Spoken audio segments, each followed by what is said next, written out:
যাই ব্যক্তি একজন রোজাদারকে ইফতার করাবি, এই রোজাদার ধনী হোক আর গরিব হোক, ধনীর সাথে কোনো প্রশ্ন নাই, গরিবের সাথে কোনো প্রশ্ন নাই। রোজাদার ধনী হতে পারে, গরিব হতে পারে, পুরুষ হতে পারে, আবার নারীও হতে পারে।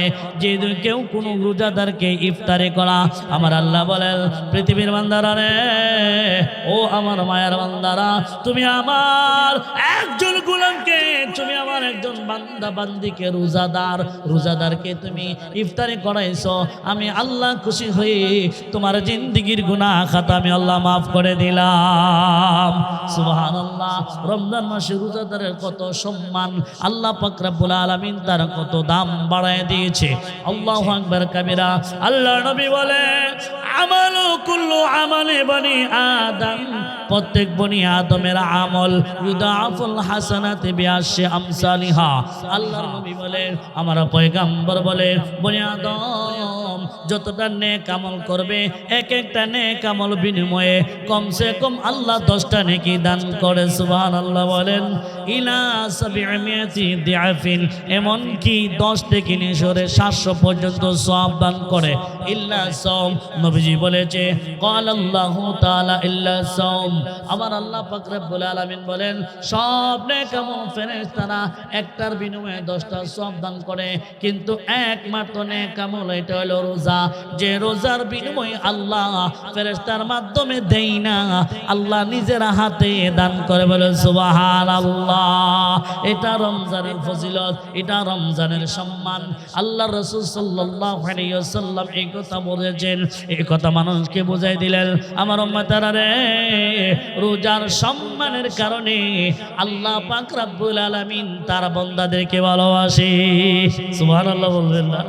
আল্লাহ নবী বলেন আল্লাহ পাক রব্বুল আলামিন মাহে রমজানের রোজাদারকে কত ভালোবাসে। ভাইরা বাবারা আমার, আল্লাহ নবী বলে দিয়েছেন, মানুষ যখন রোজা রাখে, পেট যখন খালি হয়ে যায়, বিকাল বেলা যখন মানুষের কথা বলে পেটটা খালি থাকে, আর খালি পেট থাকার কারণে যখন কথা বলে তখন তার মুখ দিয়ে দুর্গন্ধ আসে।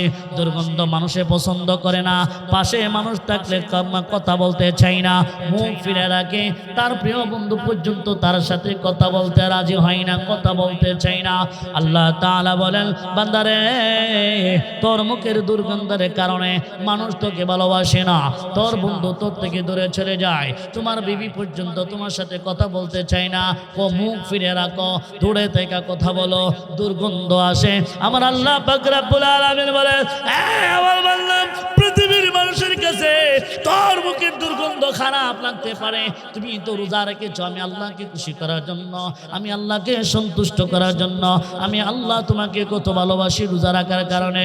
বান্দারে তোর মুখের দুর্গন্ধ মেশক আম্বরের চেয়ে আরো সুমিষ্টি লাগে আমি আল্লাহর কাছে। সুবহানাল্লাহ। আমার আল্লাহ বলেন, যদি রোজা রাখো আমি আল্লাহ পরহেজগার বানাই দিব, মুত্তাকি বানাই দিব। ভাইয়ারা বাবার আমার, যে যত বেশি পরহেজগার হবে, যে যত বেশি মুত্তাকি হবে, আল্লাহওয়ালা হবে, তার দাম তত বেশি। ঠিক না ঠিক? আল্লাহ তাআলা কোরআনে কারিমের মধ্যে বলেন, যার যে যত পরহেজগার বেশি, তোমাদের মধ্যে যে যত বেশি পরহেজগার হবে, আল্লাহওয়ালা হবে, আমি আল্লাহ তার সম্মান বাড়ায়া দিই, তে আমার কাছে, আমি আল্লাহর কাছে সবচেয়ে দামি হয়ে যায়। ভাইরা বাবারা আমার, যে যত বেশি পরহেজগার হবে, আল্লাহওয়ালা হবে, মুত্তাকি হবে, সে তত বেশি সুন্দর হবে। ঠিক না ঠিক? সুন্দর মানে রং সুন্দর তাই না, এটা বলা উদ্দেশ্য না। সুন্দর মানে যত পরহেজগার হবে তার চেহারা নূর তত বেশি বেড়ে যাবে। লোকটা কালো হলেও তার দিকে তাকায় থাকতে মনে যাবে। ঠিক না ঠিক? বাড়া বাবার আমার, যত পরহেজগার হবে তার কথা তত ভালো লাগবে, তার কথার মধ্যে আল্লাহ নূর দিবে, তার চেহারায় আল্লাহ নূর দিবে। যে যত পরহেজগার হবে, মুত্তাকি হবে, সে তত বেশি নম্র হয়ে যাবে, ভদ্র হয়ে যাবে। যে যত বেশি পরহেজগার হবে, যে যত বেশি আল্লাহওয়ালা হয়ে যাবে, সে তত বেশি আদর্শবান হয়ে যায়। যে যত বেশি পরহেজগার হয়ে যায়, তার ঈমান তত বেশি মজবুত হয়ে যায়। আল্লাহু আকবার কাবীরা। যে যত বেশি পরহেজগার সে তত বেশি অনুসরণীয় হয়ে যায়, আল্লাহ তাকে অনুসরণীয় বানায় দেয়। যে যত বেশি মুত্তাকি হয়ে যায়, ইমানের স্বাদ তার কাছে তত বেশি থাকে। পৃথিবীর সব কিছু ছেড়ে দিতে পারে, তারপরেও সে ইমান ছাড়তে পারে না। বলেন ঠিক না বেঠিক? আম্মা বা'দু ফাআউযু বিল্লাহি মিনাশ শাইতানির রাজীম। বিসমিল্লাহির রহমানির রহিম। ইয়া আইয়ুহাল্লাযীনা আমানু কুতিবা আলাইকুমুস সিয়াম কামা কুতিবা আলাল্লাযীনা মিন ক্বাবলিকুম লাআল্লাকুম তাত্তাকুন। বারাকাল্লাহু লানা ওয়া লাকুম ফিল কুরআনিল আযীম ওয়া নাফা'না ওয়া ইয়্যাকুম বিল আয়াতি ওয়া যিকরিল হাকীম। قالوا سبحانك لا علم لنا إلا ما علمتنا إنك أنت العليم الحكيم. قال رب اشرح لي صدري ويسر لي أمري واحلل عقدة من لساني يفقه قولي وبك نستعين يا مستعان.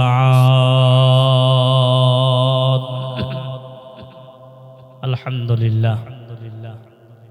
মারকাজুল উলুম আল মাদানিয়া মাদ্রাসার উদ্যোগে আয়োজিত তৃতীয় বার্ষিক তাফসীরুল কোরআন মাহফিলের শ্রদ্ধেভাজন সভাপতি দিগরে মুআজ্জাজ মুকাররম হযরত উলামায়ে ইকরাম, সামনে সমবেত আমার দিনদার মুসলমান ভাইয়েরা, পর্দার অন্তরালে অবস্থানরত অত্যন্ত শ্রদ্ধেয় মা ও বোনেরা, সর্বপ্রথম বিশ্ব মালিকের বিশ্ব দরবারে প্রাণ উজাড় করে কালিমাত শুকর আদায় করছি, যিনি আজকে আমাদেরকে এই মহতী মাহফিলে আসার এবং বসার তৌফিক দান করছেন। এই জন্য আমরা খুশি না বেজার। আর জোরে বলেন খুশি না বেজার? তাহলে আমাদের শুকর আদায় করতে হবে, ঠিক না বেঠিক? শুকরিয়া আদায় করলে আল্লাহ পাক রব্বুল আলামিন তার নিয়ামতকে বাড়ায় দিবেন। আল্লাহ তাআলা পবিত্র কোরআনুল কারীমের মধ্যে ইরশাদ করেন, লা ইন শাকারতুম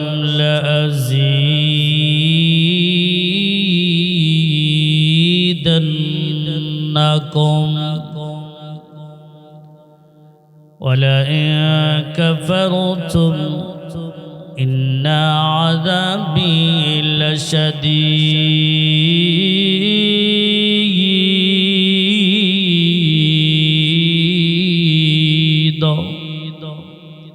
আল্লাহ বলেন,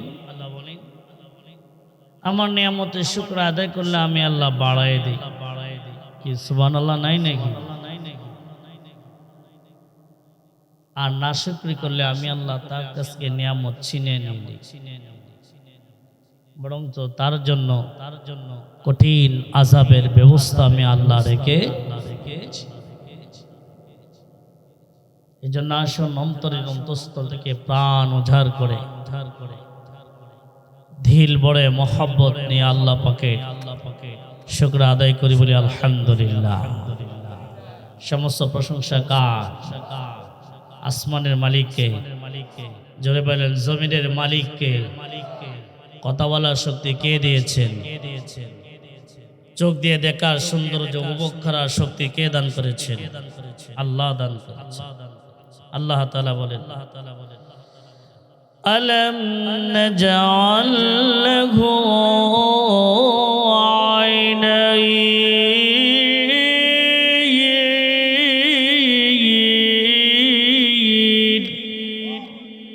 ওয়া লিসানান ওয়া শাফাতাইন।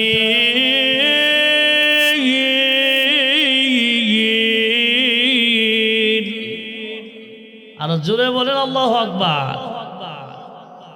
আল্লাহ বলেন চক্ষু দিয়া দেখার শক্তি আমি আল্লাহ তোমাকে দিয়েছি, জবান দিয়া কথা বলার শক্তি আমি আল্লাহ দিয়েছি। জবানের মালিককে, চক্ষের মালিককে। সুতরাং চোখ আর জবান সব আল্লাহর হুকুমে চলতে হবে, ঠিক না বেঠিক? এ দেহের মালিককে, এ দেহের মালিক আল্লাহ। জীবনের মালিককে আল্লাহ। আমার হায়াতের মালিক আল্লাহ। এজন্য গোটা জিন্দেগি আল্লাহর জন্য কুরবান করতে হবে, ঠিক না বেটে? কথা ঠিক হয়, কিন্তু আমরা আল্লাহর জন্য কুরবানি করব দূরের কথা। এই দেখেন মাহফিল আসছে আর ঘরের ভিতরে বসে রয়েছি, মাহফিল আসি না, ঠিক না বেটি? আল্লাহ আল্লাহ তাআলা বলেন ইন্না সালাতি ওয়া নুসুকি ومحياي ومماتي لله رب العالمين।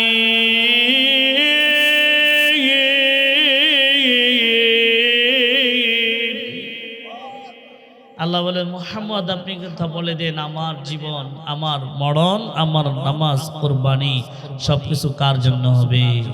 আল্লাহর জন্য। আসুন আমার ভাইয়েরা, রাত্র মোটামুটি গভীর হয়ে গেছে। আমরা লোক সংখ্যা বেশি না কমই। অনেকে আবার ওই শীতের দিনের ফুতাল্লা মুড়ির মতো একটু নরম সরম হয়েছে। ফুতাল্লা মুড়ি বুঝিনি, ফুতাল্লা মুড়ি।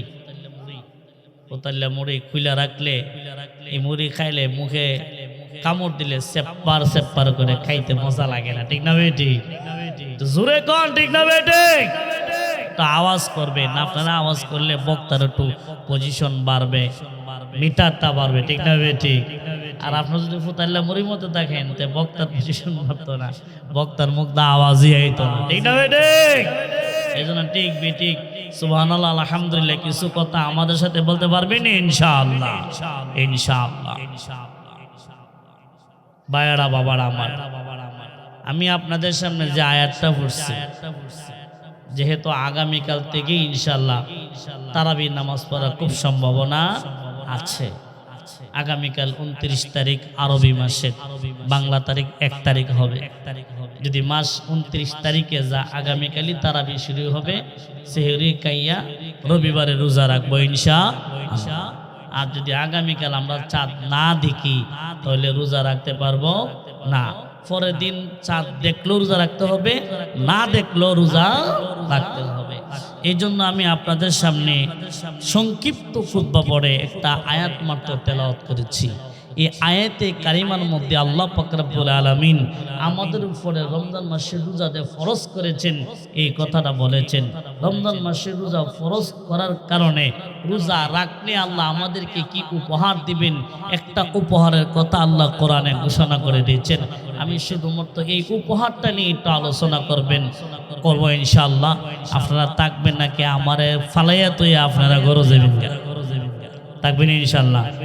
কে কে থাকবেন হাত উঠে আমার দেখান। কে কে থাকবেন? মাশাআল্লাহ, নারে তাকবীর, নারে তাকবীর, মাশাআল্লাহ। আমারে ফালাইয়া যায়েন না, কারণ এমন যাতে না হয় এক বক্তা দুই চোখ বন্ধ করিয়া বয়ান শুরু করছে, বয়ান করতে করতে করতে করতে মাশাআল্লাহ বক্তা তো মাইক পাইছে আর ছাড়ে না। কিছু মানুষ আছে আমি মাইক ধরি না, কথা বলি না, বয়ানও করি না, কিন্তু মাইক ফাইলে আর মাইক ছাড়ি না। ঠিক না বেটি? এখন বক্তা দুই চোখ বন্ধ করে এমন বয়ান শুরু করছে, বক্তা তো আর মাইক ছাড়ে না। এই মুসল্লি দরজা হারা হইতে হইতে এক পর্যায়ে একজন দুইজন যাইতে যাইতে যাইতে যাইতে মাশাল্লাহ মাঠ একবারে খালি। চোখ বক্তা চোখ খুলছে, খুললে দেহে মাঠ তো একবারে খালি হয়ে গেছে গা, কেউ নাই। একটা লোক ওই কোনার মধ্যে বসে দিচ্ছে। এই বক্তাকে মাশাল্লাহ ভাই আলহামদুলিল্লাহ, আপনাদের ধন্যবাদ, আপনার আব্বারে ধন্যবাদ, আপনার আম্মারে ধন্যবাদ, আপনার সদ্য গোষ্ঠীর ধন্যবাদ। হুজুর এত ধন্যবাদ কেড়ে দিয়েছেন। আমার ওয়াজ মনে কেউ বুঝে হয় নাই, শুনছে না, সব চলে গেছে। একমাত্র ব্যক্তি আপনি আমার ওয়াজ শুনছেন আর বুঝছেন, এই জন্য রয়ে গেছেন। আর একটা ওয়াজ বুঝছেও না, সব চলে গেছে। এ বেচারা না হুজুর আমি আপনার ওয়াজ শুনবার লেগে বসে দিছি না। বলে কেড়ে আমি হইলে মাইক মেন মাইকের লেগে বসে দিছি। কি আপনারাও যাবেন নাকি না থাকবেন? আলহামদুলিল্লাহ। তবে বেশি আলোচনা করব না, অল্প আলোচনা করব।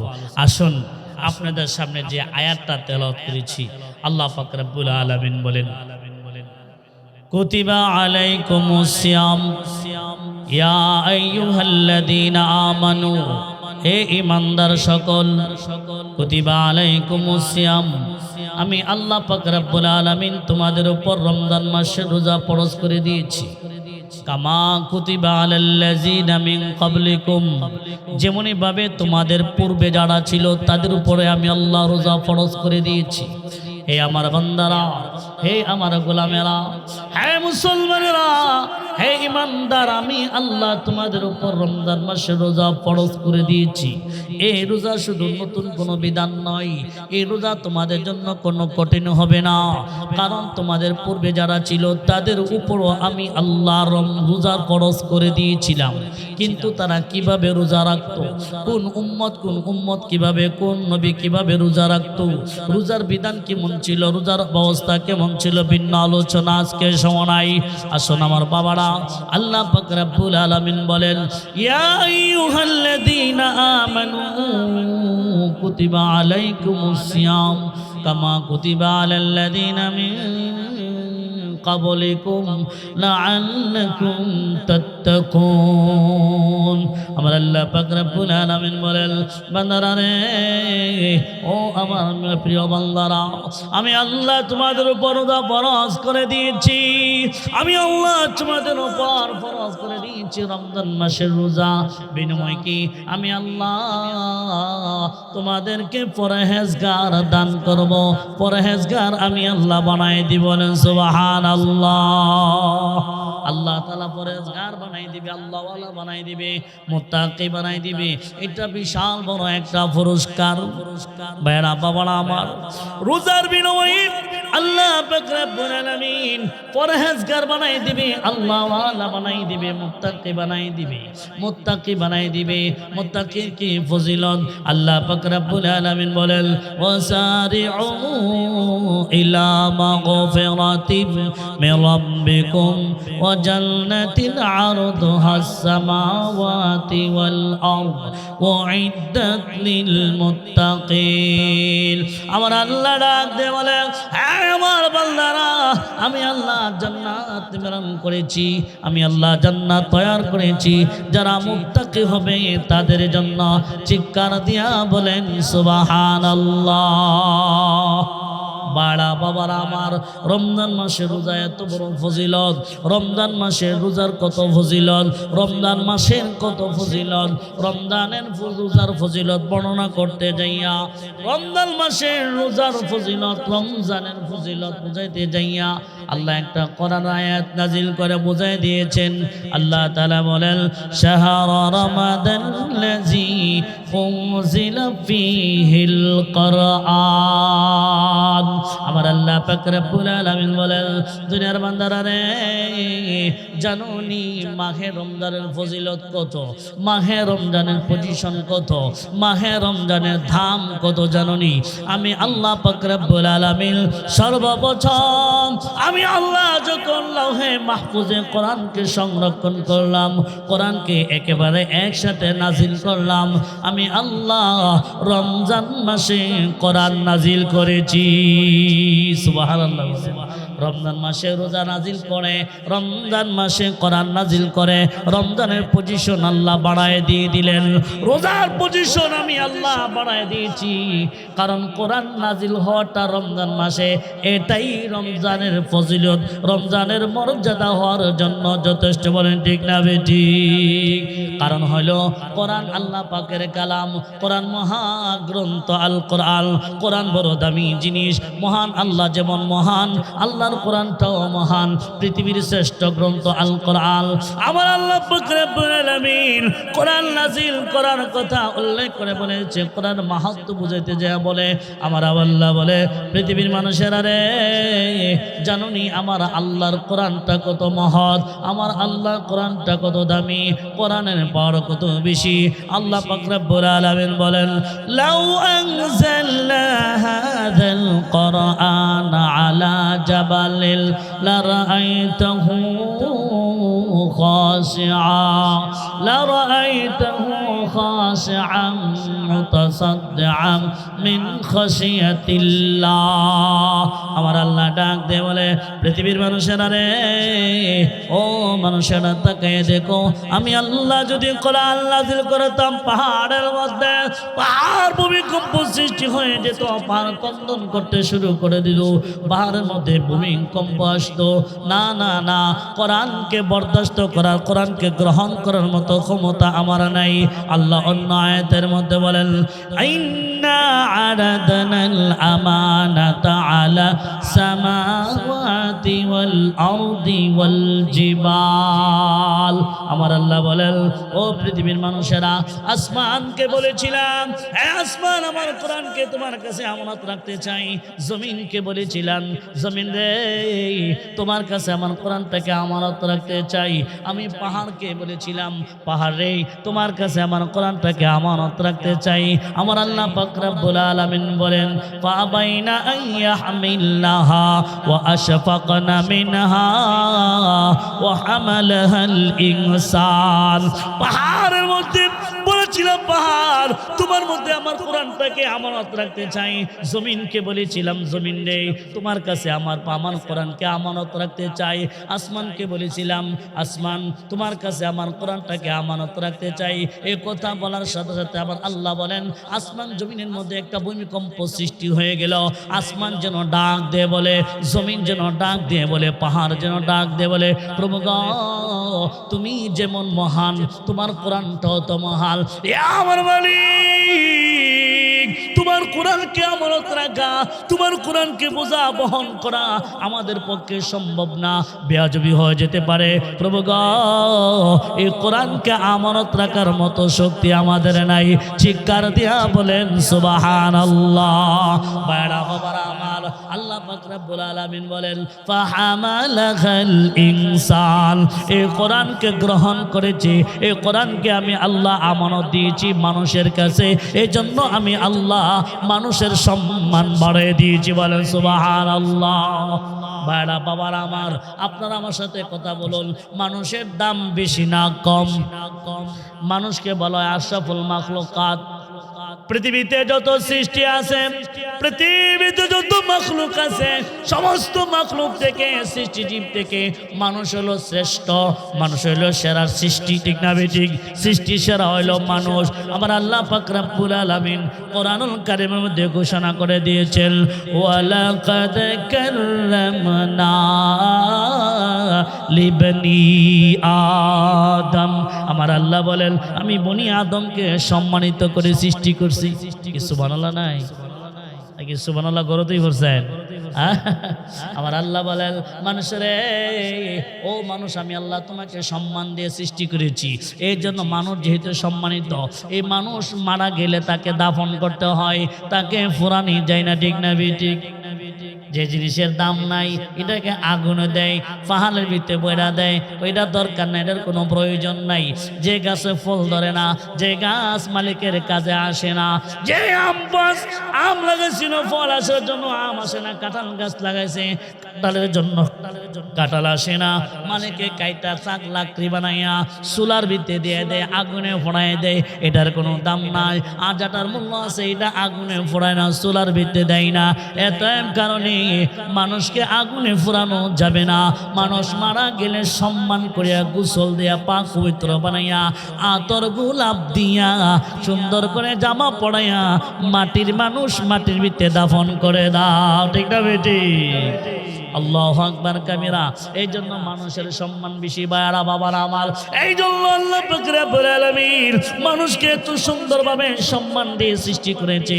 এই জন্য মানুষের অঙ্গ বিক্রি করা জায়েজ নাই, রক্ত বিক্রি করা জায়েজ নাই। ঠিক না বেটি?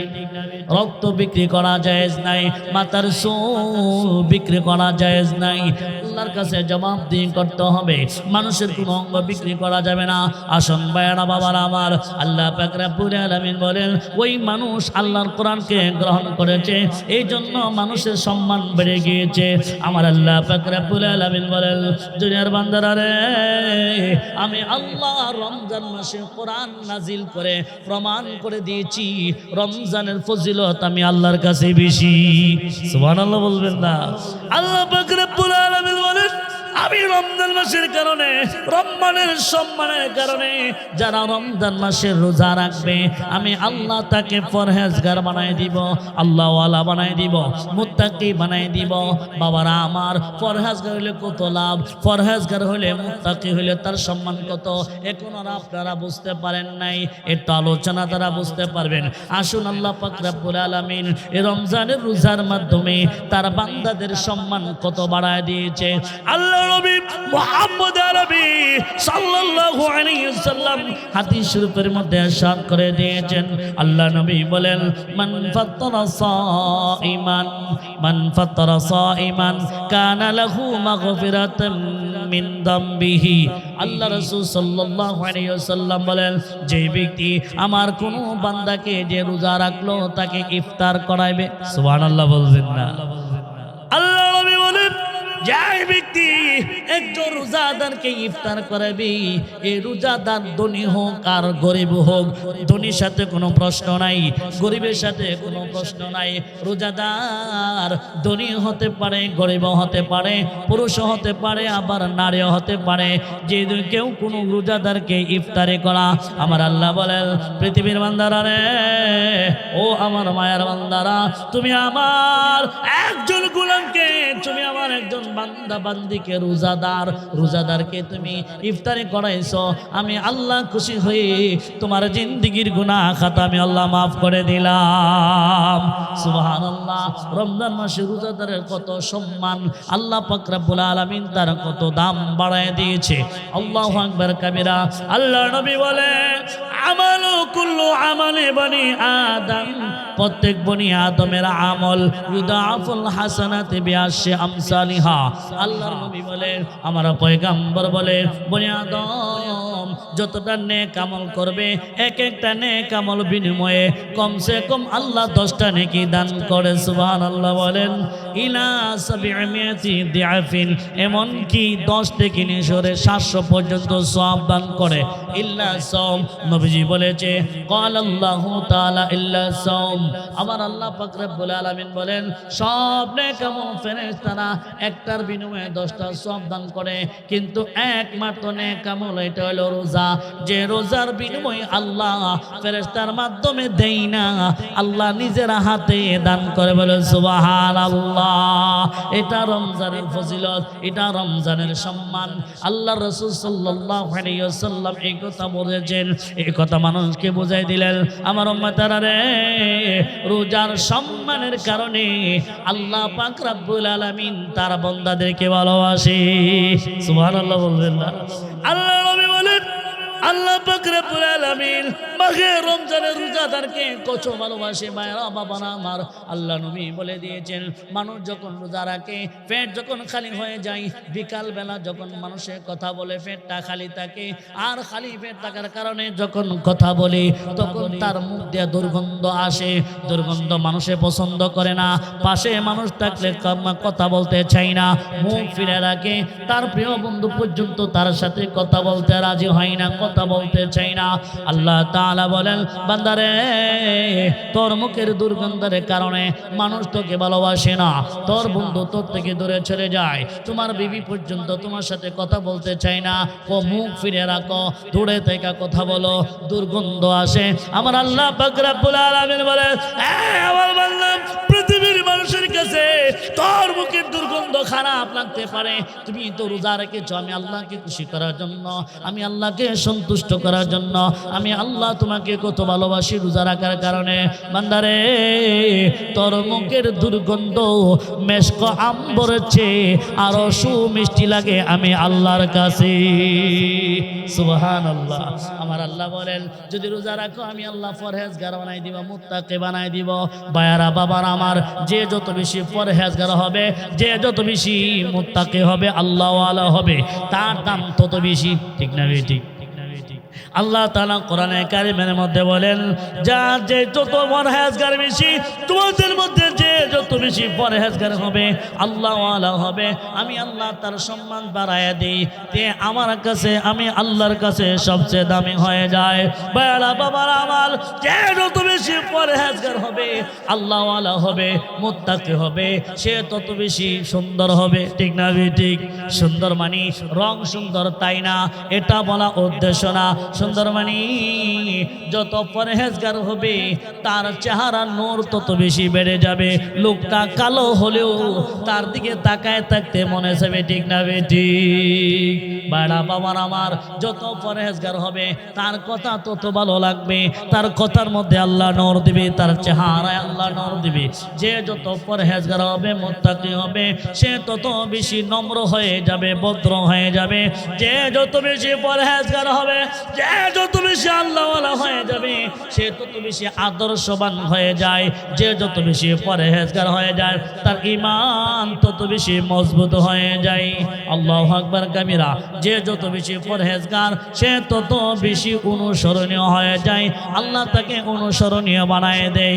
যে যত বেশি মুত্তাকি হয়ে যায়, ঈমানের স্বাদ তার কাছে তত বেশি থাকে। পৃথিবীর সব কিছু ছেড়ে দিতে পারে, তারপরেও সে ঈমান ছাড়তে পারে না। বলেন ঠিক না বেঠিক? যত জুলুম হয়, অত্যাচার হয় না কেন, ঈমান ছাড়তে রাজি না। আল্লাহু আকবার কাবীরা। ভাইয়ারা বাবারা আমার, আমাদের থেকে আমাদের পূর্বে যারা ছিল আল্লাহর ওলিগণ, আমাদের পূর্বে যারা ছিল মুত্তাকি, যারা ছিল তাবেঈগণ, তাদের পূর্বে যারা ছিল সাহাবায়ে কেরাম, তাদের উপরে কেউ পরহেজগার মুত্তাকি দুনিয়াতে ছিল না। আব্দুল কাদের জিলানী, সুলতানুল আউলিয়া আব্দুল কাদের জিলানী রহমাতুল্লাহি আলাইহি বলেন, আল্লাহ আকবার কাবীরা, সাহাবীদের সম্মান, সাহাবীদের ঈমানের পাওয়ার এত ছিল, তাদের দাম এত ছিল। আমি আব্দুল কাদের জিলানীর মতো যদি কোটি কোটি আব্দুল কাদের জিলানীকে এক পাল্লা রাখা হয়, পৃথিবীর সমস্ত আল্লাহর ওলি যদি এক পাল্লা রাখা হয়, আর আল্লাহর নবীর সাহাবী, একটা আদনা সাহাবী, দুর্বল সাহাবী, ছোট সাহাবী, ওই সাহাবী যে আল্লাহ রাস্তায় জিহাদ করছে, যে ঘোড়া নিয়ে যেত, ওই ঘোড়ার পায়ের বালি যদি পাল্লা রাখা হয়, তাহলে পৃথিবীর সমস্ত আল্লাহর ওলির পাল্লা নিচে চলে যাবে, ওই পাল্লা পাতলা হয়ে যাবে, সাহাবীর ঘোড়ার পায়ের বালি দামি হয়ে যাবে। আল্লাহু আকবার কাবীরা। ভাইরা বাবার আমার, যে যত পরহেজগার সে তত আল্লাহওয়ালা, যে যত বেশি আল্লাহওয়ালা হয়ে যায় তার জিন্দেগি তত বেশি পবিত্র হয়ে যায়। যার জিন্দেগি যত বেশি পবিত্র হবে, দুনিয়া তো সম্মানিত হবে, আখিরাত তো সম্মানিত হবে। যার জিন্দেগি যত বেশি পবিত্র হবে, আল্লাহ তাকে আদর্শ সন্তান দান করবে। আল্লাহ পাক রব্বুল আলামিন তার গর্বের মধ্যে, তার ঔরসে আল্লাহর ওলি পাঠায় দিবেন। সুবহানাল্লাহ। বাইরা বাবারা আমার, সুলতানুল আউলিয়া আব্দুল কাদের জিলানী রাহমাতুল্লাহি আলাইহির আব্বা ছিল একজন পবিত্র মানুষ, ওনার আম্মা ছিল একজন পবিত্র মানুষ। ওনার আব্বা ছিল একজন পরহেজগার আল্লাহওয়ালা, ওনার আম্মা ছিল পরহেজগার একজন আল্লাহওয়ালা। আল্লাহু আকবার কাবীরা। আব্দুল কাদের জিলানী রহমাতুল্লাহ আলাইহির আব্বা, ওনার নাম ছিল মুসা জঙ্গি রহমাতুল্লাহি আলাইহি। একটু তাকায় দেখেন তাদের জিন্দেগি কত পবিত্র ছিল। মুসা জঙ্গি রহমাতুল্লাহ আলাইহি রাস্তা দিয়ে যাইতেছিলেন, নদীর পাড়ে পাড়ে হাঁটতেছিলেন। হঠাৎ করে তাকায় দেখে একটা ফল নদীর পাড়ে পাড়ে আসতেছে, স্রোতের সাথে আসতেছিল। ওনার পেটে বড় খিদা ছিল, ওই ফলটা হাতে নিলেন, খেয়ে ফেললেন। ফলটা খাওয়ার সাথে সাথে চিন্তায় আসলো, হাই রে আমি কার ফল খাইলাম? এই ফলের মালিক তো আমি না। এই ফলের মালিক যেহেতু আমি না, এই ফল খাইলা হাসরের মাঠে আমি আল্লাহর কাছে কি জবাব দিব? এই মালিক কোথায় আছে? ফলের মালিক তালাশ করে বাইরে করতে হবে, তার কাছে যেতে হবে, ওই ফলের দাবি সারাইতে হবে। আল্লাহু আকবার বলেন। মুসা জঙ্গি রহমাতুল্লাহি আলাইহি চিন্তা করলো ফলটা কোন দিক থেকে আসলো। কসুরতের তালে তালে ফলটা আসলে মনে হয় ওই নদীর পারে কোনো গাছ আছে, গাছ থেকে ফলটা পড়েছে। হাঁটা শুরু করে দিল, মাইলকে মাইল হাঁটতে হাঁটতে গেল, যায় দেখো নদীর পার একটা গাছ আছে। লোকদেরকে জিজ্ঞাসা করলো, ও জমিদার আপনার একটা গাছ আছে নদীর পার? বেলে হা, ওই গাছের একটা ফল পড়েছিল। বাঁচতে বাঁচতে নদীর তীরে তীরে নদীর ডেবে ডেবে অনেক দূরে চলে গিয়েছিল, নদীর স্রোতের সাথে চলে গিয়েছিল। আমি ওই গাছের ফলটা খেয়ে ফেলছি। বাবারে আমি বুঝতে পারি না, ভুল করে ফেলেছি, আমাকে তুমি ক্ষমা করে দাও, ফলের দাবি তুমি ছেড়ে দাও, আর নচেত হাসরের মাঠে আল্লাহর কাছে গিয়ে জবাব দিব। সুবহানাল্লাহ কইতেন না? একটা ফল খাইয়া বেড়া চিন্তা করলো, সুবহানাল্লাহ হাসরের মাঠে আল্লাহর কাছে আমি কি জবাব দেব? কারণ আল্লাহ ইচ্ছা করলে দুনিয়াতে যে কোনো অপরাধ করলে আল্লাহ ইচ্ছা করলে মাফ করতে পারে, কিন্তু এই কথা মনে রাখেন, কারো হক মেরা যদি 1 টাকা কা, কারো হক মেরা যদি 5 টাকা কা চুরি করে বাটপারি কইরা ফেসের মধ্যে ফালায়া দিয়া, অথবা এক বিঘা জমিও নিয়ে যা, আসর মাঠে আল্লাহ এটা মাফ দিবে না। ঠিক না বেঠিক? উনি যখন যায় বলে, বাবা আপনার গাছের আম খায়া ফেলছি, ফল খায়া ফেলছি, আপনি এটার দাবি ছেড়ে দেন। তো জমিদার চিন্তা করলো, সুবহানাল্লাহ কত ফল কত মানুষে খা, একদিন আমাকে এই কথা বলে না, এই ফলের দাবি ছেড়ে দেন। এই লোকটা হাইটা আসছে অনেক জায়গা, মাইল কি মাইল হাইটাইয়া আমার কাছে ফলের দাবি ছাড়াইতে আসে। বোঝা গেল লোকটা আসলে সাধারণ কোনো লোক না, একটা আল্লাহওয়ালা সত্যিকারের মানুষ। ঠিক না বেটি? যারা সত্যিকারের মানুষ এরা মিথ্যা কথা বলে না, যারা সত্যিকারের মানুষ এরা পরের মাল আত্মসাৎ করে না, যারা সত্যিকারের মানুষ চুরি বাটপারি করে না, এরা হইল মানুষ। আমরা ছেলে মেয়েদেরকে মাদ্রাসায় পড়াই, স্কুলে পড়াই, কি কই বাবা লেখাপড়া কর, মানুষের মতো মানুষ হ, লেখাপড়া কইরা মানুষের মতো মানুষ হয়। ঠিক না বেটি? আল্লাহু আকবার কাবীরা। মুসা জঙ্গি রহমাতুল্লাহ আলাইহি যখন বলল এই কথা, উনি জমিদার মনে করলো, সুবহানাল্লাহ এই লোকটা বড় আল্লাহওয়ালা হবে, একটা সঠিক মানুষ আজকে আমি পাইলাম, এই মানুষটা একটু যাচাই করা দরকার আছে। এখন উনি বলতেছে, বাবা তোমার আমের ফল, এই যে ফল খাইছো ফলের দাবি আমি ছাড়তাম না, তবে একটা শর্ত আছে। বলে কি শর্ত? আমার বাড়িতে 6 মাস গোলামি করণ লাগবো, রাকালি করণ লাগবো। বাবা 6 মাসে বিলে? হ্যাঁ 6 মাসই করা লাগবো। এটা স্যার আর কোনো শর্ত নাই? বিলে আর কোনো শর্ত নাই, এটাই করতে হবে, নাইলে আমি দাঁড়িয়ে আমি আর ছাড়তাম না। চিন্তা করলো মুসা জঙ্গি রহমতুল্লাহ, এবার নিজেরে নিজে কে মুসা এবার দেখ ভালো কইরা, পরের গাছের আম দেখাইলে ফল দেখাইলে এবার মজাটা বুঝ। যদি বাঁচতে চাস এখন 6 মাস ধরে গোলামি করা লাগবো, রাকালি করব। রাকালি করবে নাকি বাগবে? মনে মনে কয় 6 মাস রাকালি করব, তবু হাসরের মাঠে আল্লাহর কাঠগড়া আসামি হয়ে দাঁড়াবো না। বলেন সুবহান। শর্ত মান্য নিছে। এই শর্ত মানার পরে 6 মাস যখন রাকালি করলো, গোলামি করলো, এই 6 মাসে পরীক্ষা নিরীক্ষা করে দীক্ষা লাইছে ওই আপনার জমিদার দিকে। সুবহানাল্লাহ, এটা সাধারণ একটা লোক না, এটা খুব বুজুর্গ মানুষ, সহজ সহজ মানুষ, আল্লাহওয়ালা মানুষ। এখন উনি চিন্তা করলো, এমন সহজ সরল আল্লাহওয়ালা মানুষের কাছে যদি আমার মায়াটাকে উঠাই দিতে পারে, তার হাত ধরে দিতে পারে, তাহলে আমার জিন্দিগিও সাকসেস হয়ে যাবে, আমার মেয়ের জিন্দিগিও সাকসেস হয়ে যাবে। ঠিক না বেটি? আগের যুগে মানুষে তালাশ করতো মেয়েটা আল্লাহওয়ালা নি, ছেলেটা ফাঁসক্ত নামাজ পড়ে কিনা। আগে শুরুর সময় আমরা দেখতাম জামাই দেখতে আইলে জিঙ্গে তো জামাই বলেন তো কসি যে মুসলমান কোরআন শরীফের মঞ্জিল কটা আছে এগুলি জিজ্ঞাসা করতো। 5 ওয়াক্ত নামাজ শরীরনি, 5 ওয়াক্ত নামাজের মধ্যে কয় রাকাত ফরজ নামাজ আছে এটা জিজ্ঞাসা করতো। ঠিক না বেটি? কি বুঝেন না নাকি আমার কথা? এখন আর এগুলি জিজ্ঞাসা করে না, এখন জিজ্ঞাসা করে ছেলেটা কিতা খামা, মাসে ক হাজার টাকা খামা, কয় লক্ষ টাকা খামা, এটা হালাল পথে না হারাম পথে, এই চিন্তা আর কেউ করে না। ঠিক না বেটি? কিন্তু না, আমাদের দুর্ভাগ্য, এটা হইলো আমাদের দুর্দশা। কথা বুঝছেন না? এখন তো এমন জমানা আইছে, অনেক ছেলেরে আছে ফরজ নামাজ কয় রাকাত, এটা ফরজ কইব, কিন্তু ফরজ নামাজ কারে কয় এটাও বুঝে না। ঠিক না বেটি? কথা বুঝছেন নি? ঢাকা শহরে থাকে, এখন বাড়িতে বাসা বাড়ি বানছে, বান্দা বিবি সাপ কইতেছে তো নতুন বাড়িটারি করছি, এই মহল্লার হুজুর একটু দাওয়াত দিয়ে আসেন, হুজুরে খাওয়া দোয়াটা লই। আচ্ছা ঠিক আছে, মাশাল্লাহ। হুজুরে দাওয়াত দিছে, হুজুরে বাবা আয়া নামাজটা পড়েন, নামাজটা পড়া তারপরে আমরা খাওয়াইতে নিয়েন। তো নামাজটা পড়েন তো। হুজুর কি কল, নামাজ পড়ি না মানে মুসলমানকে আবার নামাজ ছাড়া থাকতে পারে নাকি? হুজুরে মাশাল্লাহ সেটা খুব ভালো নামাজ টামাজ পড়ে। কথা বুঝছেন নি? এখন দাওয়াত খাইতে আইছে, আয়া চিন্তা করলো আসলে কি নামাজি নাকি বেনামাজি, একটু টেস্ট করে লই, ইন্টারভিউ নিব, এটা পরীক্ষা লই। এবার জিজ্ঞাসা করে, ও বাবা এই আপনি তো নামাজ টামাজ পড়েন মাশাল্লাহ, তো ফজরের নামাজ কয় রাকাত? যখন প্রশ্ন করছে পায়খানা তো গরম হয়েছে। কারণ জীবনে যদি উষ্টাকায় পশ্চিম দিকে না পড়ে এই বেচারা ফজরের নামাজ কয় রাকাত বলতে পারবো? হ্যাঁ, বলতে পারবো না।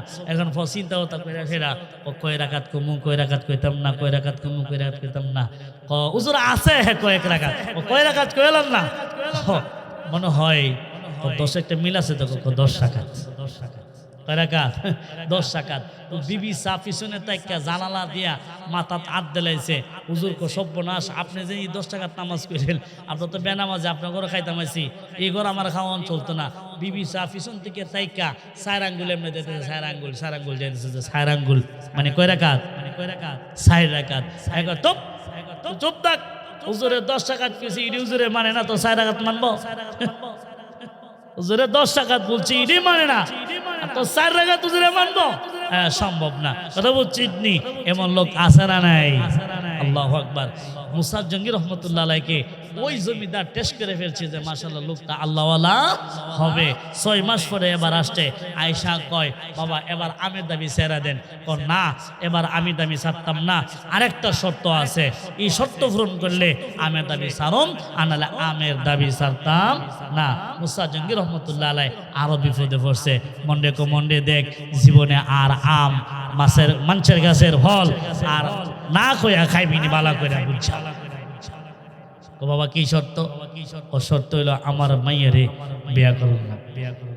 সুবহানাল্লাহ। বেচারা গরিব মানুষ, বাড়ি নাই, ঘর নাই, রাস্তাঘাটে হাটে চলাফেরা করে, মুসাফির মানুষ, বুজুর্গ মানুষ। আর ও যে বেচারা অফার দিছে, বেচারা হলে একজন জমিদার মানুষ।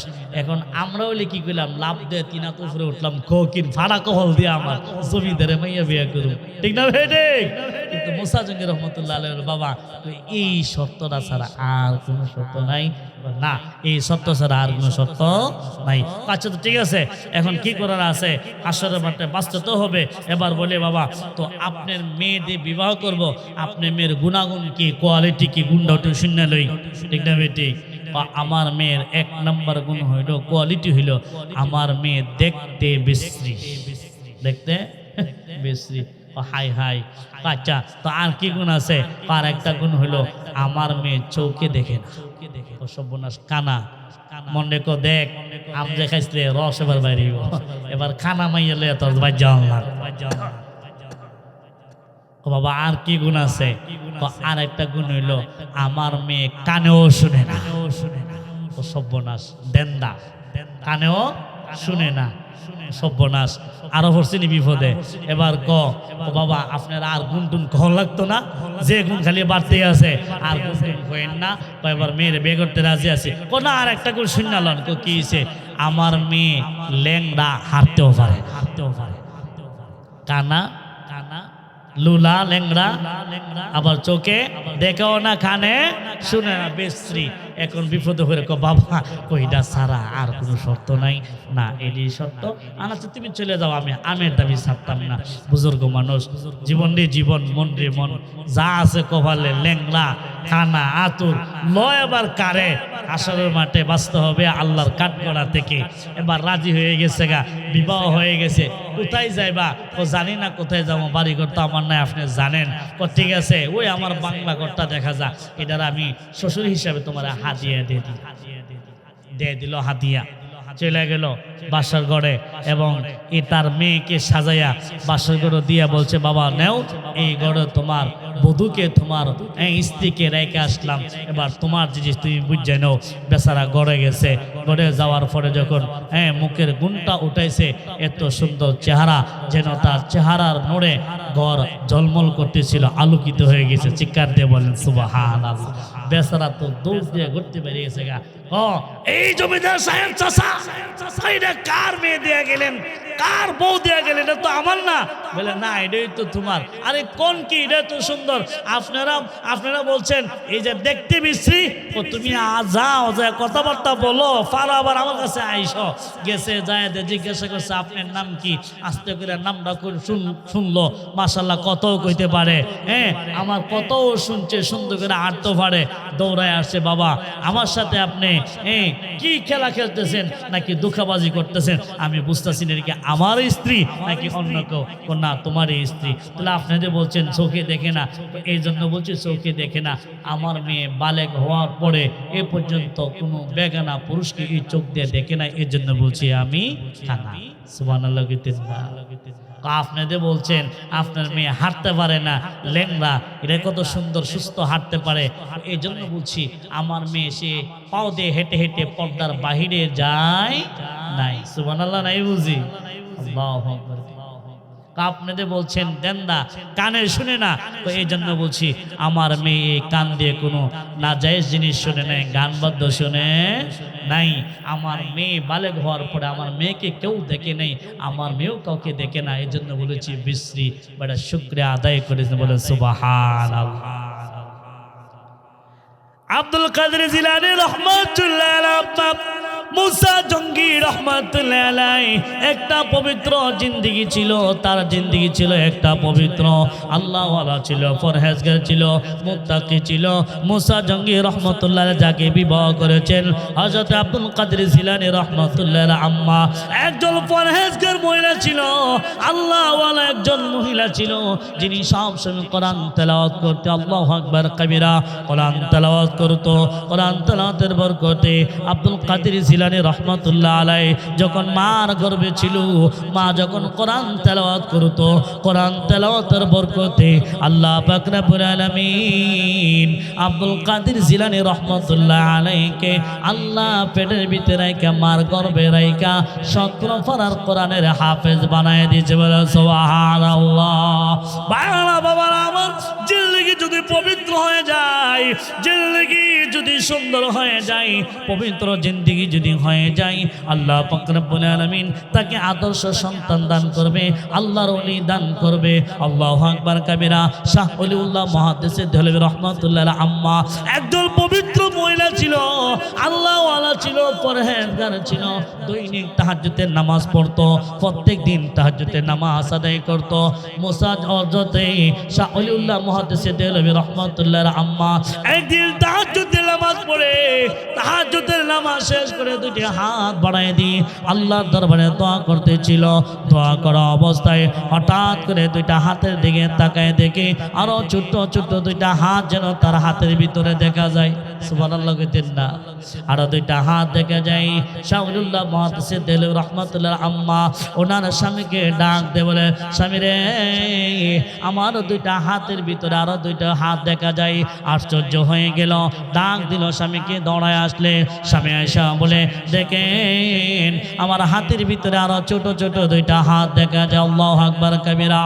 হযরত শাহ ওলিউল্লাহ মুহাদ্দিস দেহলভী রাহমাতুল্লাহ আব্বা দৌড়ায় আসে যে বলল, স্ত্রী গো আমি তো বনে গিয়েছি, আমার যে উস্তাদ সাহেব ছিল উনি আমাকে ভবিষ্যৎবাণী দিয়েছিল আমার গর্ভে, তোমার গর্ভে আমার অংশে যে সন্তান আসবে সে আল্লাহর ওলি হবে, তার নাম রাখবো আহমদ, তার নাম মাহমদ আলিউল্লাহ। আমি তো বলে গিয়েছি, তুমি যে মোনাজাত করতেছিলা আমার মনে হয় ওই সন্তানটা তোমার মোনাজাতে অংশগ্রহণ করেছে। সুবহানাল্লাহ। যদি পরহেজগার হয়ে যায়, আল্লাহওয়ালা হয়ে যায়, আল্লাহ পাক রব্বুল আলামিন তাকে আদর্শ সন্তান দান করবে। আল্লাহ পাক রব্বুল আলামিন বলেন, যারা রমজান মাসে রোজা রাখবো আমি আল্লাহ তাকে পবিত্র জিন্দেগি দান করব, পরহেজগার বানিয়ে দিব, আল্লাহওয়ালা বানিয়ে দিব। যে আল্লাহওয়ালা হয়ে যায় সে আল্লাহর প্রিয় বান্দা হয়ে যায়, যে আল্লাহর প্রিয় বান্দা হয়ে যায় আল্লাহ তাকে ভালোবাসতে শুরু করে দেয়। আল্লাহ যাকে ভালোবাসে আল্লাহ পাক রব্বুল আলামিন আকাশের ফেরেশতাদেরকে বলে, ফেরেশতারা রে আমি ইমুক বান্দাকে ভালোবাসি, তোমরা তাকে ভালোবাসো। আকাশের ফেরেশতারা তাকে ভালোবাসে, আকাশের ফেরেশতারা জমিনের ফেরেশতাদের কাছে ঘোষণা করে দেয়, জমিনের ফেরেশতারা রে আল্লাহ ইমুক গ্রামের ইমুকের ছেলে ইমুককে ভালোবাসে, আমরাও তাকে ভালোবাসি, তোমরাও তাকে ভালোবাসো। এবার জমিনের ফেরেশতারা তাকে ভালোবাসতে শুরু করে দেয়, আর জমিনের ফেরেশতারা দুনিয়ার মানুষের অন্তর মধ্যে ঢুকায় দেয়, দুনিয়ার মানুষের অন্তরের মধ্যে এই কথা জানায় দেয়, এ মানুষেরা এমন একজন আল্লাহর ওলি, আল্লাহর প্রিয় বান্দা, আল্লাহর পছন্দের মানুষ, আল্লাহ তাকে ভালোবাসে, আকাশের ফেরেশতারাও তাকে ভালোবাসে, জমিনের ফেরেশতা আমরাও তাকে ভালোবাসি, তোমরাও তাকে ভালোবাসো। এবার দুনিয়ার মানুষও তাদেরকে ভালোবাসা শুরু করে দেয়। আল্লাহ পাক রব্বুল আলামিন অন্য আয়াতের মধ্যে বলেন, ইন্নালিল মুত্তাকিনা জান্নাতিন ওয়া উয়ুন। যারা পরহেজগার হয়ে যায়, আল্লাহ ওয়ালা হয়ে যায়, আল্লাহ বলেন তাদের জন্য আমি আল্লাহ জান্নাত রেখে দিয়েছি। এই জন্য আল্লাহ পাক রব্বুল আলামিন বলেন, যারা পরহেজগার হবে, আল্লাহ ওয়ালা হবে, আমি আল্লাহ তাদেরকে জান্নাত দান করব। সুবহানাল্লাহ বলবেন না? আসুন ভাইরা বাবারা আমার, রমজান মাসে রোজা রাখবো, রোজা রাখার মাধ্যমে আল্লাহ পাক রব্বুল আলামিন আমাদের জিন্দেগির গুনাহ মাফ করে দিবে, আল্লাহ কাছে নিয়ে যাবে, আল্লাহ রহমতের কুলে নিয়ে যাবেন। ঠিক না বেটি? ভাইরা বাবারা আমার, আপনাদের কাছে আমি বলতেছিলাম, আলোচনা করতেছিলাম রমজান মাসের গুরুত্ব বোঝানোর জন্য।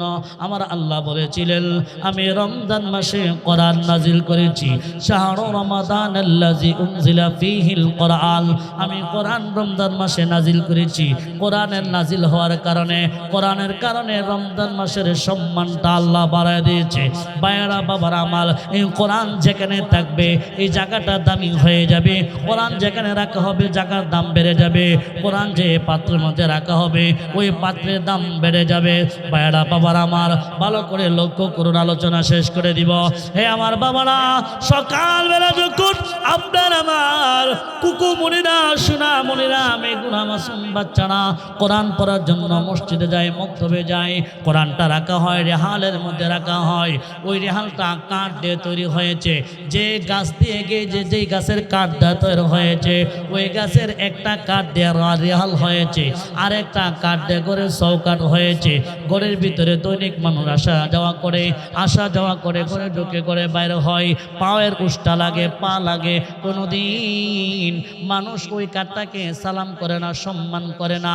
আর মসজিদের ভিতরে যে রেহালটা রাখা হয়েছে, যে রেহালের মধ্যে রাইকা আপনার আমার সন্তান কোরআন তেলাওয়াত করে, ওই রেহালটা যখন পায়ের মধ্যে লাগে সাথে সাথে ওই রেহালটাকে টেনে বুকে নেওয়া সম্মান করে। বলেন ঠিক না বেটি? কেন রে ভাইরা আমার, ভালো করে লক্ষ্য করে দেখো, ওই কাঠটার সম্মান আল্লাহ বাড়ায় দিয়েছে, যেহেতু কাঠটা কোরআনের সাথে ছিল। আল্লাহু আকবার কাবীরা। সুতরাং যেখানে কোরআন থাকবে এখানে আল্লাহ সম্মানটা বাড়ায় দিবে, যেখানে কোরআন তেলাওয়াত হয় এখানে আল্লাহ রহমত নাজিল হইতে থাকে। সুবহানাল্লাহ নাই বুঝি? ভাইরা বাবারা আমার, হাদিস শরীফের মধ্যে উল্লেখ করা হয়েছে, তিরমিজি শরীফের হাদিসের মধ্যে, কালেবাল আবু দাউদ শরীফের বলেন হাদিসের মধ্যে উল্লেখ করা হয়েছে আল্লাহর নবীর একজন সাহাবী ছিল, কোরআন তেলাওয়াত করতেছিল। কোরআন তেলাওয়াত অবস্থায় হঠাৎ করে ওনার একটা উট অথবা ঘোড়া, কোন রিওয়ায়াতের মধ্যে ঘোড়ার কথা আসছে, কোন রিওয়ায়াতে উটের কথা আসছে, ঘোড়া লাফালাফি করতেছিল। বার যতই কোরআন তেলাওয়াত করে ঘোড়া লাফালাফি করে, সাহাবী কোরআন তেলাওয়াত বন্ধ করে দিয়ে, যখন কোরআন তেলাওয়াত বন্ধ করে দেয় ঘোড়া আল্লাহ ফালাফি করে না। আবার যখন কোরআন তেলাওয়াত শুরু করে দিল, ওই ঘোড়া আবার লাফালাফি শুরু করে দিল। সাহাবী হতভম্ব হয়ে গেল, বুঝতে পারে নাই। কোরআন তেলাওয়াত বন্ধ করে নবীজির দরবারে গেলেন, ইয়া রাসূলুল্লাহ, ইয়া হাবিবাল্লাহ, নবী গো, আমি যখন কোরআন তেলাওয়াত করি তখন আমার ঘোড়াটা লাফালাফি করে, কোরআন তেলাওয়াত যখন বন্ধ করে দেয় ঘোড়া শান্ত হয়ে যায়। নবী যায় ডাক দিয়ে বলে, সাহাবী রে, তুমি তো চোখে দেখো নাই, তুমি যখন কোরআন তেলাওয়াত করতেছিলা ওই মুহূর্তে তলে তলে রহমতের ফেরেশতারা আসতেছিল আল্লাহর পক্ষ থেকে রহমত নাজিল করার জন্য। বলেন সুবহানাল্লাহ। হ্যাঁ আমার সাহাবী, তুমি যখন কোরআন তেলাওয়াত করতা, তোমার কোরআন তেলাওয়াতের বরকতে আল্লাহ পাক রব্বুল আলামিন রহমত নাজিল করত, আল্লাহ তাআলা সাকিরা নাজিল করত। তুমি দেখো নাই, ওই গুনাহ দেখতো ফেরেশতা যখন দলে দলে আসতো রহমত নিয়া, তুমি দেখো নাই গুনাহ দেখে দেখে ভয় পাইতো, এই জন্য লাফালাফি করতো। আল্লাহর নবী বলে, যেই ঘরের মধ্যে কোরআন তেলাওয়াত হয় না ওই ঘরের মধ্যে রহমত থাকে না, জিন ফেরতে বাসা করে।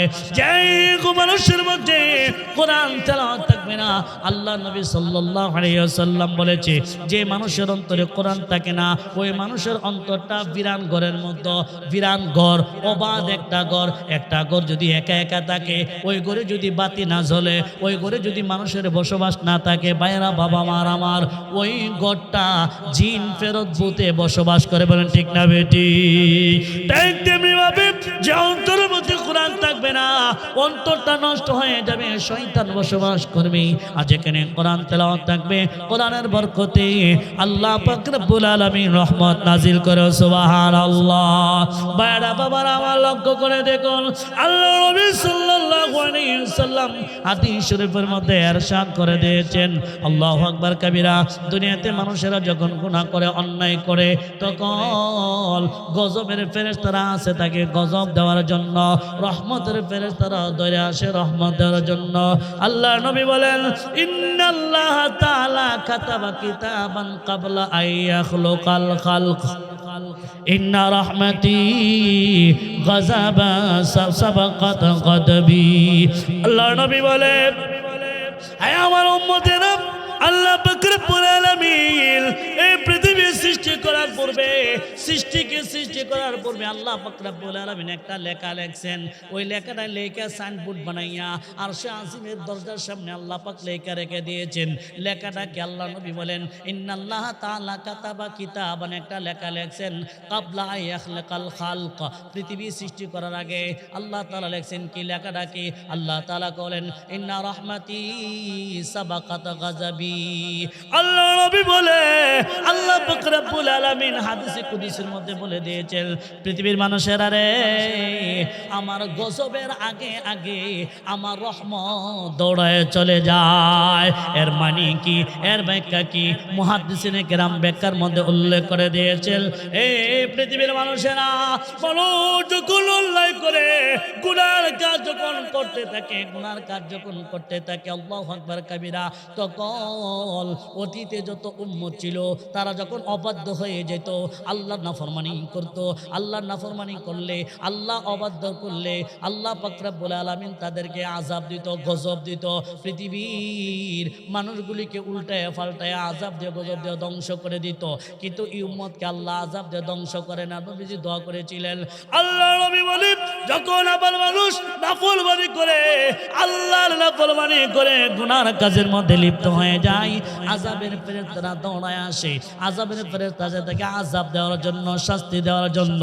ঠিক এই মুহূর্তে রাত্র যখন গভীর হয়ে যায়, গভীর রাত্র নির্জনে মানুষ যখন মানুষের ক্ষতি করে, মানুষ যখন গুনার মধ্যে লিপ্ত হয়ে যায়, আযাবের ফেরেশতা আসে তাকে আযাব দেওয়ার জন্য। আল্লাহু আকবার কাবীরা।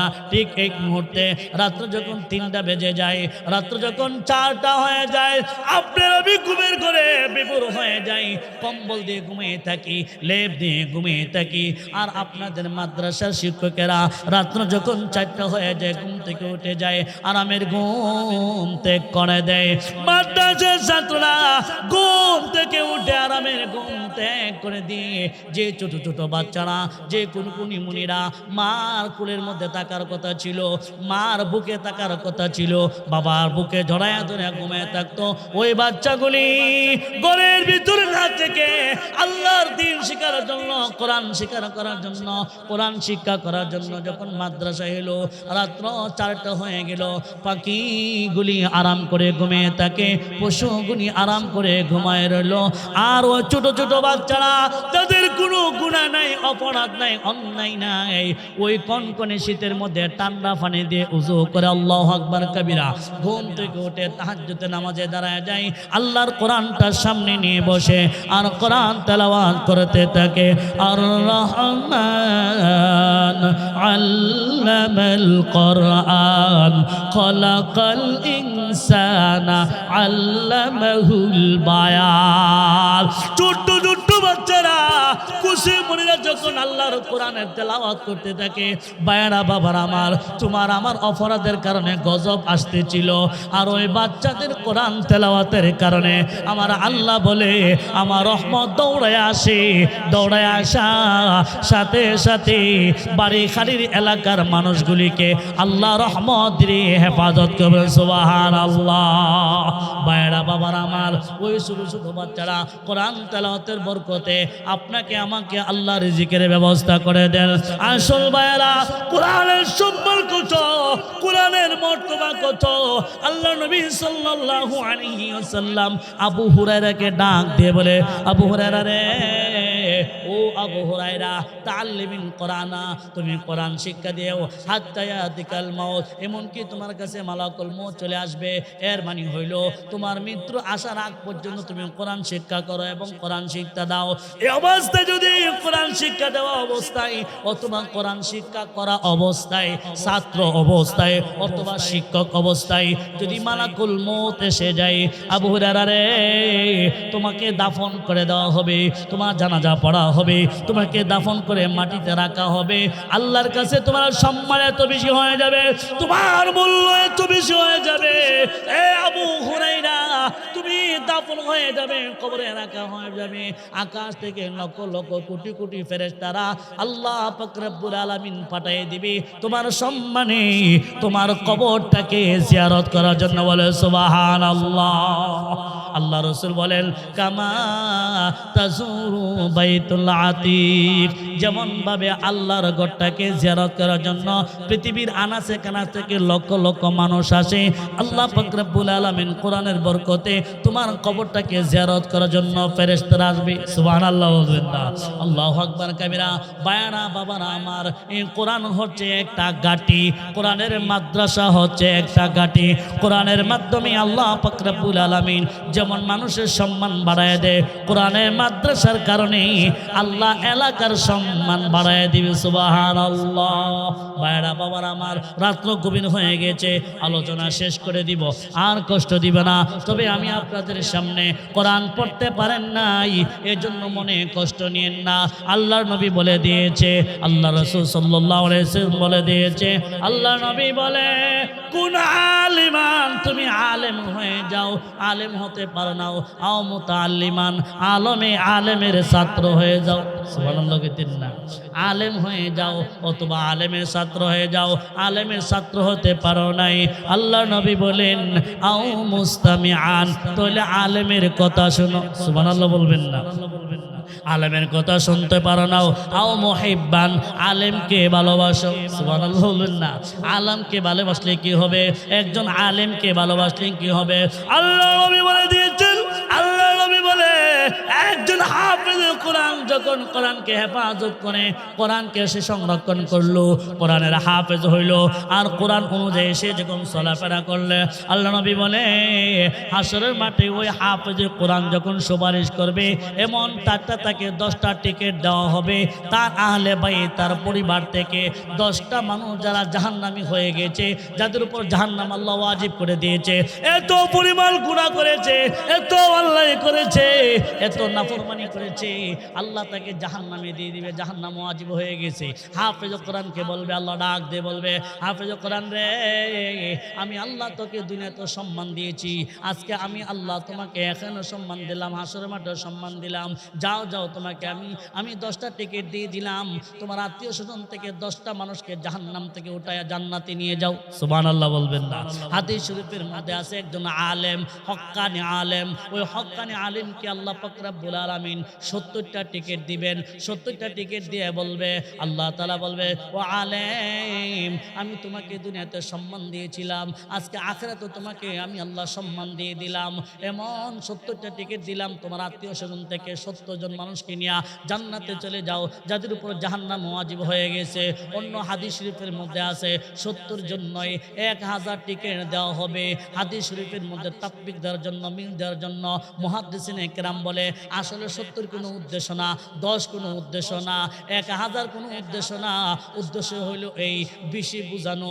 আসলে মাঠটা এমন হয়ে যাবে, একজন হাফেজ কোরআন সে যে কোরআন দিবে, আল্লাহ তাকে 10টা টিকিট দিবে, সে 10টা টিকিট নিয়ে 10টা মানুষ যারা জাহান্নাম ওয়াজিব হয়ে গিয়েছিল, এমন 10টা মানুষ নিয়ে রওনা দিবি।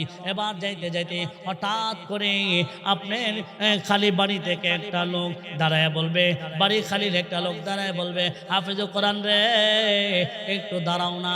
বিলে, কে গো তুমি, কেন আমাকে ডাকো? ভাই তুমি তো খালি বাড়ি মাদ্রাসায় লেখাপড়া করতাম, তুমি তো বাড়ি খালি মাদ্রাসায় লেখো। ভাই তুমি যে মাদ্রাসায় লেখাপড়া করতা, ওই মাদ্রাসার পাশে আমার বাড়িটা ছিল, অথবা আমার দোকানটা ছিল, তুমি আমার দোকান থেকে মাল আনতা। বাইরে আমি তোমাকে সম্মান করতাম, সালাম দিতাম, তোমার প্রয়োজনে আসতাম, ওই মাদ্রাসায় আমি টাকা দেয়া দান খায়রাত করতাম, এর জন্য মাদ্রাসা হয়েছে। তো কি হয়েছে ভাই, তুমি জান্নাতে চলে যাচ্ছ, আজকে আমি বিপদমুখী হয়ে গিয়েছি, জাহান্নামমুখী হয়ে গিয়েছি, আমাকে সঙ্গে করে নিয়ে যাও। এ ডাক দিয়ে বলবে, হাফেজ কোরআন বলবে, আল্লাহ আমাকে 10টা টিকিট দিয়েছে, টিকিট শেষ হয়ে গিয়েছে, আমি তোমাকে কিভাবে নিয়ে যাব? তবে আমার সাথে চলো, দেখি কি করা যায়। ওই হাফেজ কোরআন তার সাথে একজন নিবে, আরো সামনে যাওয়ার পরে আরেকজন ডাক দিয়ে বলবে, হাফেজ কোরআন রে, একটু করে দাঁড়াও না। কেন ভাই তুমি কে, কেন দাঁড়ানোর কথা বলো? ও হাফেজ কোরআন, তুমি কি ভুলে গিয়েছিল? তুমি তো ওই মুখ মাদ্রাসায় লেখাপড়া করেছো, তুমি তো বাড়িখালী মাদ্রাসায় লেখাপড়া করেছো, আমার বাড়িতে লজিন থাকতা, আমি তোমারে খাওয়াইতাম, ও তুমি আমার লজিন মাস্টার, ঠিক আছে তুমি আমার সাথে চলো। এভাবে একের পর এক নীতি নিতে হাজার হাজার মানুষ সাথে নিয়ে রওনা দিবে। আলেম মানুষ যে রওনা দিবে, এবার 70টা টিকিট নিয়ে 70টা মানুষ নিয়ে যাইবে। আবার ডাক দিয়ে বলবে, আলেম রে, ও ভাই আলেম একটু দাঁড়াও। কে গো তুমি, কেন আমাকে ডাকো?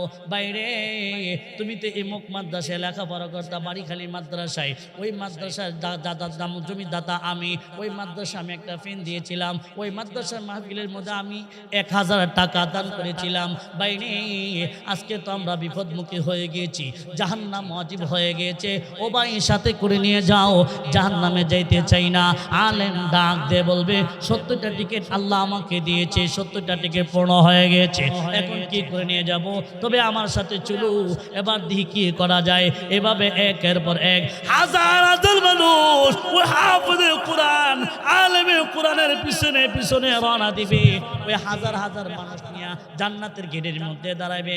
আল্লাহ ডাক দিয়ে বলবে, আলেম রে, ও হাফেজে কোরআন, আমি তোমাকে 70টা টিকিট দিয়েছিলাম, আমি তোমাকে 10টা টিকিট দিয়েছিলাম, এতগুলি মানুষ নিয়ে তুমি কেন আসছো?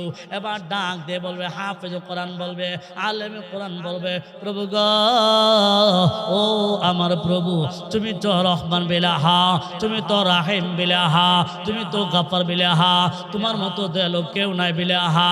এই মহান প্রভু, হে আমার মালিক, হে আমার আল্লাহ, তুমি যে টিকিট দিয়েছিলা ও টিকিট নিয়ে তো আমি আসলাম, এই মানুষগুলি আমার, কিন্তু এই লোকটা তো আমাকে খাবারের ব্যবস্থা করে দিয়েছিল, আমাকে লজিং রাখতো, তারে ফালায় তো আমি কিভাবে নিমুখ হারামের মতো যাইতে পারি? আর ওই যে লোকটা দেখা যায় যে মাদ্রাসায় লেখাপড়া করতাম, ওই মাদ্রাসা দান করেছিল, একটা লজিং রেখেছিল, ও একটা ফ্যানের ব্যবস্থা করে দিয়েছিল, একটা ইটের ব্যবস্থা করে দিয়েছিল, যার কারণে আজকে আলেম হইতে পারলাম। প্রভু গো, তাদেরকে রেখে দিয়ে কিভাবে আজকে জান্নাতে যাই?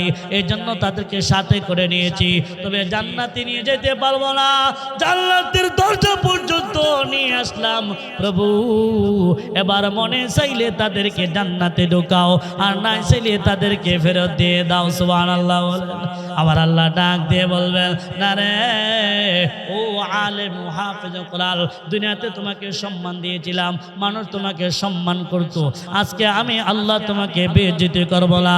হাফেজ কোরআন রে, ও আলেম কোরআন, যাও যাও, যতগুলি মানুষ সাথে নিয়ে আসছো সবাইকে নিয়ে আমার তৈরি জান্নাতে প্রবেশ করো। বলে সুবহানাল্লাহ।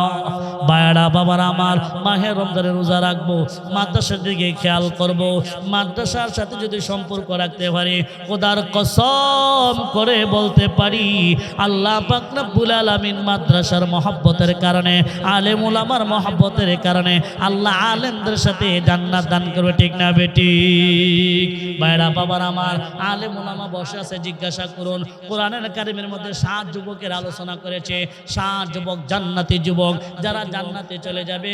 ওই 7 যুবকের সাথে আল্লাহ একটা প্রাণী আছে, একটা প্রাণীর নাম হলো কুকুর। তাফসীরে কিতাবের উল্লেখ করা হয়েছে, ওই কুকুরটাকে 7 যুবকের সাথে আল্লাহ জান্নাত দান করবেন। কেন জান্নাত দান করবেন? ওই 7 যুবক ঈমানওয়ালা ছিল, জান্নাতি ছিল। ওই 7 যুবকের সঙ্গী হয়েছিল একটা কুকুর। 7 যুবক যেখানে থাকতো কুকুরটা এইখানেই থাকতো।